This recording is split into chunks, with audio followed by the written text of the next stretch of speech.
Dean Erskine, Lucianne Lance, Ann Arbor's Talk Station 1290 WLBY, and our producer is Alicia Shea, webmaster Jacob Bodner. Our website, luciannelance.com. And you know what else? We have an app for 1290 WLBY. All you have to do is download it at iHeartRadio.com. That's the letter iHeartRadio.com. Damien on Design each week with Damien Farrell, who was recently honored with a Distinguished Community Service Award presented to an individual. Not to mention that, a couple of his projects also noted. This is at the AIA Huron Valley Honor Awards 2014.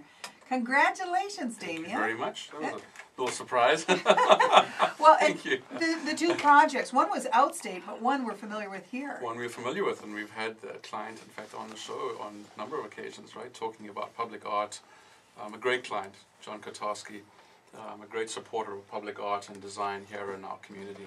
And that was the small project, low budget category for this home on the Saunders Crescent area.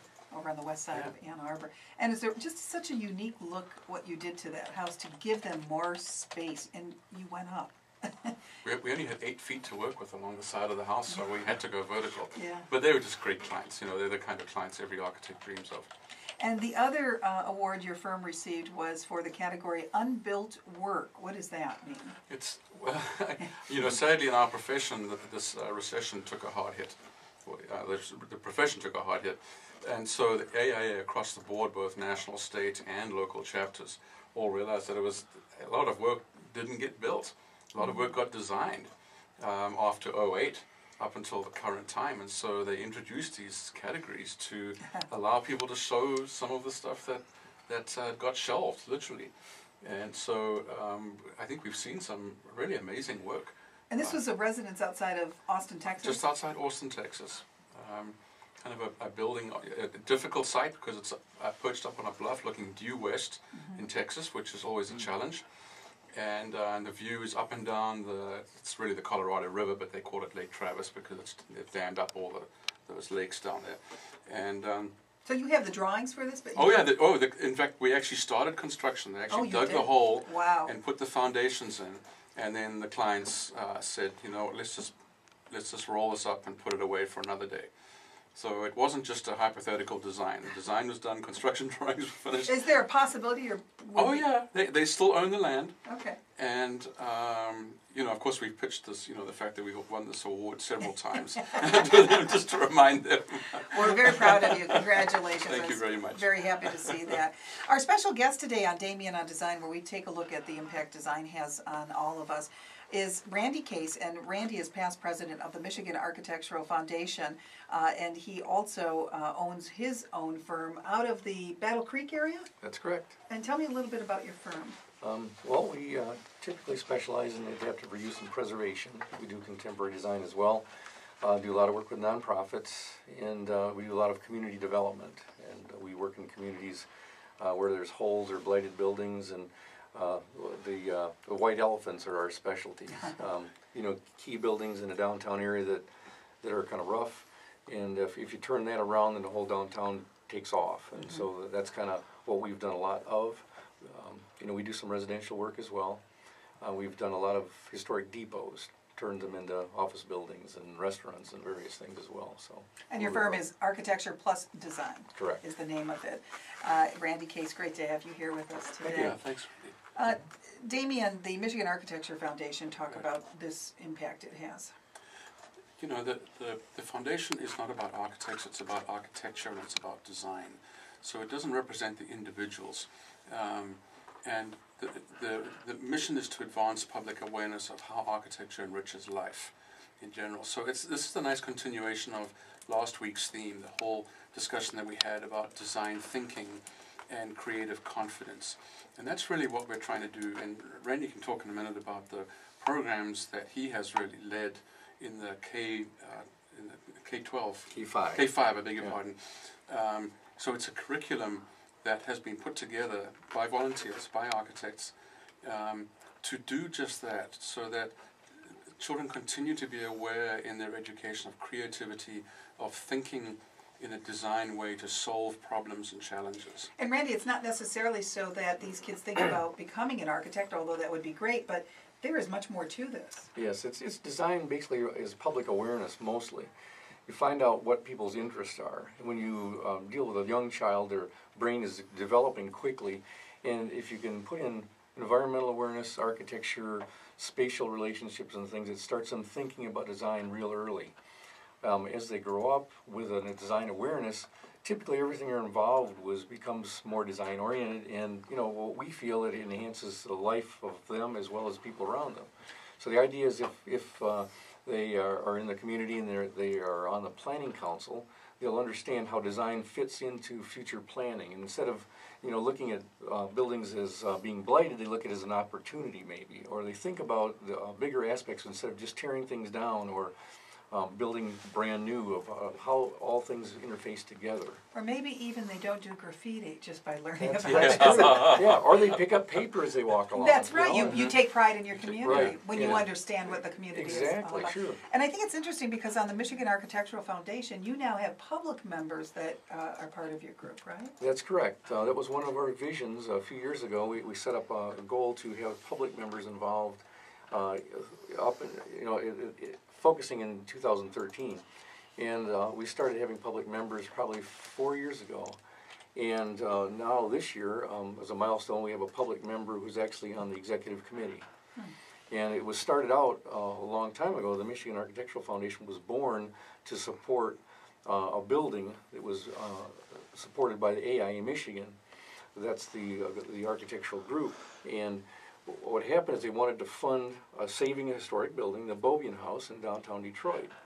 And they created the foundation in order to as a 501c3 so they could do donations and support actual causes. And that's where it started from. It was basically a support of architects at the time.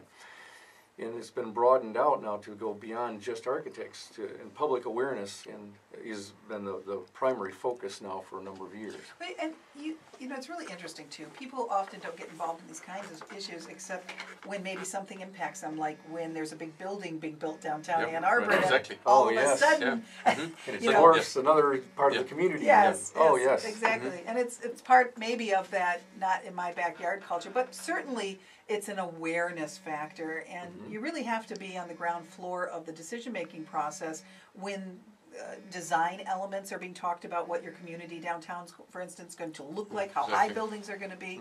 You don't have to be an architect to have a vested interest in that, Damien. No, you don't. Over the years, especially, Ann Arbor is a good example. We've gone through this whole process now for 8 years of updating our zoning and doing these overlay zoning to increase density in the downtown area and to encourage density in other areas as well. And it's been a very intense public process. I think a lot of people have learned stuff. We've had our discussions here on the show with Wendy Ramson, the planning director. It's become a very, very public. Our profession is a very public one. Other than dealing with single-family homes, after that, we're in the public eye, and so it's a really good thing. I think that foundations like the MAF exist to continue to raise awareness. That these awareness episodes don't just arise when someone has a particular building in mind that suddenly is altering people's lives and causing a great deal of angst. You can also go online to MichiganArchitecturalFoundation.org to learn more about this organization, which its goal is to increase public appreciation of how architecture enriches life. Let's go back to the K-5 program through the Michigan Architectural Foundation. What does that consist of, Randy? It's a series of lesson plans that have been developed for a number of years with architects and educators working together, and there are actually 52 of them, and they start out with kindergarten and go through 5th grade. And they've been set up so they include environmental awareness, green design, and they also meet the MEP requirements for the school systems. So the teachers can actually take a lesson plan and just use it for a day. If for some reason something happens and they have a day that they're trying to think what to do with, they can just pull it out and use it. And there's a lot of interesting things about getting children aware, like one of the early ones for younger kids is you talk about shapes, like how a triangular is stronger than an edge of a parallelogram or whatever. So you have kids reach over and they hold hands and they create a little arch. And then you have various forms, and then you have one child try to push the area, and they see how when they're in certain configurations it becomes very strong, and other places it doesn't. So they kind of learn basically from doing things how physical structures work. And then there's another one where they take a walk through the downtown and they look at little pathways and how they lead through. There's like barriers, breaches, pathways, and nodes. In other words, what draws you to an area. And you go through an arch of trees, and it's kind of focuses you to a pathway. And there's a whole bunch of fun things that happen through the lesson plans. And they are set up in a sequence, and anybody can use them. It's a great thing for homeschoolers. How do they access them? They can go to the Michigan Architectural Foundation website, and there's a little spot you can click education, and then you hit K5, and then the whole thing drops down, and you can download whichever lesson plan you're interested in. What a great idea. You can pick it. You can pick it through kindergarten through 5th grade, and you can do it in a sequence or just one you're interested in. Do you have any districts that actually have this as part of their curriculum, other than just teachers incorporating it into their classroom? Well, that's been kind of the interesting process since it's been developed, trying to get it into the school system.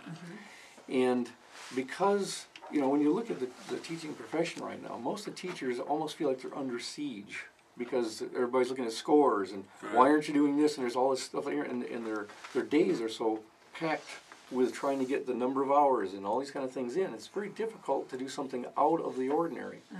And it hasn't been really supported necessarily from the higher level, like superintendents and the state organizations. Right. It is something different, and so it's difficult to work into. So as a result of that, we've been offering a couple different approaches that we've developed. One of them is called Architrek Adventures. Architrek. Architrek. Okay. You know, a little play on Star Trek.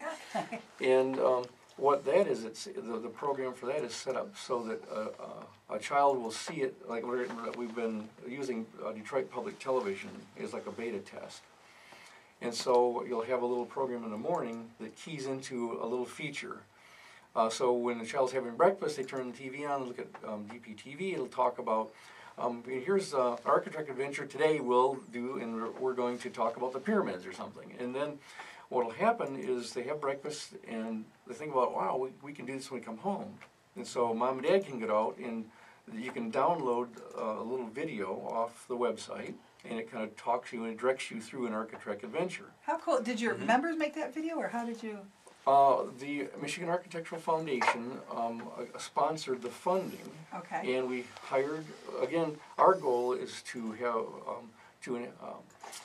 allow people to do their passion that meets our vision. And so Detroit Public Television's passion is to create these kind of video spots and make awareness going. So what we did is we worked together in partnership with them and funded the creation of 2 pilots. And so they had an independent director, his name was Oliver Thornton, really creative guy, and he did a great job for us, and they created the 2 pilot Architrek Adventures.